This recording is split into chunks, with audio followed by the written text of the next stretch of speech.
through the narrow streets of Morcaster like pale smoke from a giant's pipe. Gas lamps flicker weakly against the darkness, and carriage wheels rattle over rain-slick stones. The city slept uneasily beneath the weight of secrets. At exactly 2 in the morning, Inspector Edwin Graves received a visitor, not at the door, at the window. A sharp tapping startled him awake in his chair beside the fire. Graves frowned and glanced toward the glass. Outside, perched impossibly on the third-floor ledge, stood a young boy in ragged clothes. The boy pointed urgently toward the streets below, then vanished. Graves rushed to the window, but the alley was empty. Only the thing remained. On the ledge, a silver pocket watch. Graves stared at it uneasily. Engraved on the cover were the initials AV. He knew those initials well. Professor Arthur Vale, the most brilliant detective Morcaster had ever known, and dead for 3 months. Professor Vale had been legendary for his impossible deductions. Criminals feared him, newspapers adored him, police officers either admired or resented him deeply. Then, one winter evening, Vale disappeared while investigating a series of murders near the harbor. His body was later recovered from the river. The officials report Colley suicide. Inspector Graves never believed it, and now somehow Vale's watch had appeared outside his window carried by a ghostly messenger.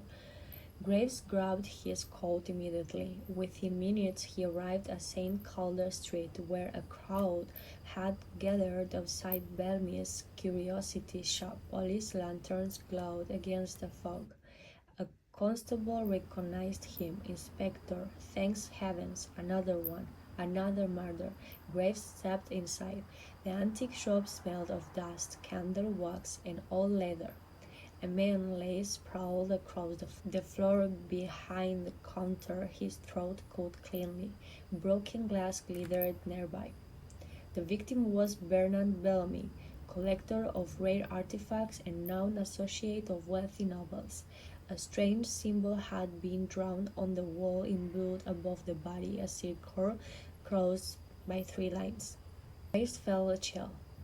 It was the same mark found at the previous harbor murders. What do we know? He asked. Very little, said Constable Pierce. Door was locked from inside, no sign of forced entry. Classic impossibility. Graves crouched beside the body. Then he noticed something odd. Bellamy's shoes were spotless. Yet the shop floor near the entrance was muddy from customers tracking rain inside all evening, meaning Bellamy had not walked across the room recently. He had been placed there after death. Graves straightened slowly, moved the body. The constables hesitated but obeyed. Beneath Bellamy's corpse lay a single chess piece, a white knight. Graves stared at it. Arthur Vale had once used chess pieces to leave clues during investigations. The White Knight specifically meant to look where others refused to. The inspector's pulse quickened. This was impossible unless someone wanted him to think Vale still guided the case, or unless Vale truly was. The following evening, Graves sat alone in Vale's abandoned apartment above Baker Row. Dust covered the furniture, but everything remained untouched since the detective's death. Books lined the walls from floor to ceiling. Maps, chemical instruments, and violin sheets cluttered the desk. Graves turned the White Knight over in his fingers. "What were you trying to tell me?" he murmured. The apartment answered with silence. Then came music. Soft violin notes drifted from the next room. Graves stood instantly. The melody was unmistakable, Vale's favorite composition. Heart hammering, Graves entered the dark study. No one stood there, yet the violin rested on the chair in strings vibrating gently as though invisible hands had just released it. A cold breeze swept through the room, and on the fogged window appeared words slowly traced from the other side, "The clockmaker." Graves stumbled backward. He wiped the glass clear, but the message vanished. "The clockmaker." There was only one in the Moorcaster connected to the harbour district, Elias Finch. Finch workshop stood beneath the railway bridge where steam trains thundered overhead day and night. Hundreds of clocks ticked inside, creating a muttering chorus. The old clockmaker greeted Grace nervously. "I've done nothing wrong, Inspector. You knew Bernard Bellamy?" Many people knew Bellamy. Graves wandered through the workshop carefully. Then he noticed it. One clock ticked out of rhythm unlike the others. He approached and opened its wooden case. Inside was a hidden compartment containing several folded documents and a photograph. The men in the photo stood beside cargo crates at the harbor. One of them was Bellamy, another was Elias Finch, and another Professor Arthur Vale, alive. Graves looked up sharply. "Explain this." Finch's face drained of color. Before he could answer, the workshop windows exploded inward. Guns shoots shuddered the clocks. Men in black coats stormed inside. Graves dragged Finch behind the table as bullets tore through wood. "The Brotherhood," Finch cried. One attacker lunged forward with a knife, but suddenly the hanging lamps overhead swung violently on their chains, though nobody touched them. The flames burst brighter. Shadows twisted unnaturally across the walls. Then every clock in the workshop stopped simultaneously. Silence crashed over the room. A whisper echoed through the darkness. "Leave." The voice was calm, cold, and familiar. The attackers panicked instantly and fled into the night. Finch crossed himself repeatedly. "His spirit protects you." "Whose spirits?" Finch looked terrified. "Arthur Vale never killed himself." Back at the Baker Row, Finch finally revealed the truth. Months earlier, Vale uncovered a secret criminal organization called the Brotherhood of Ash, led by powerful politicians and merchants. They smuggled weapons through Moorcaster Harbor while disguising shipments as antiques. Bellamy handled the transactions. Finch built hidden compartments inside clocks to transport coded messages.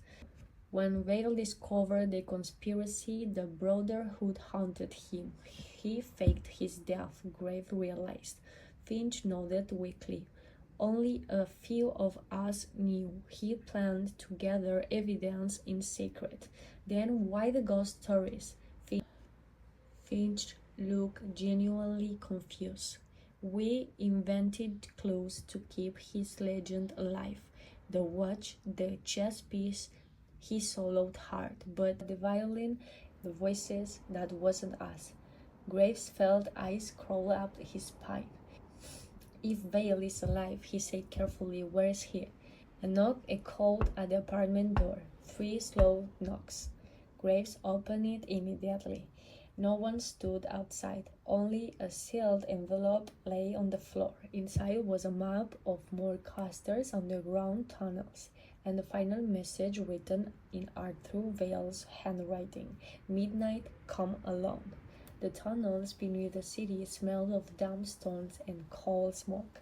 Graves followed the map through twisting passageways until he reached an enormous hidden chamber beneath the harbor.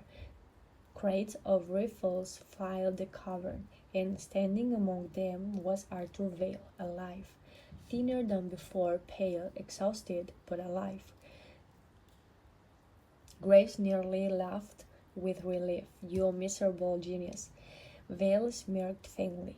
"Good to see you too, Edwin." Before Graves could speak again, applause echoed through the chamber. A tall man emerged from the shadows. "Lord Cedric Hale, Member of Parliament, leader of Brotherhood." "You should have stayed dead, Professor," Hale said coldly. Gunmen surrounded them instantly. Vale sighed. "You know, Edwin, villains always do enjoy speeches." Then the chamber lights exploded. Darkness swallowed everything. Gunfire erupted. In the chaos, Graves heard something impossible once more, whispers, dozens of them. The shadows themselves seemed to move through the cavern. The gunmen screamed in terror. Some fled blindly. Others dropped their weapons at shapes invisible to Graves. Hale backed away in horror. No, no, you drowned.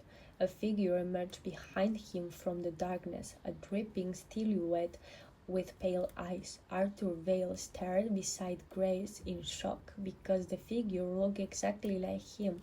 Hale collapsed screaming as the ghostly double pointed silently toward him. Police whistles echoed above moments later as officers stormed the tunnels. By dawn, the Brotherhood had fallen.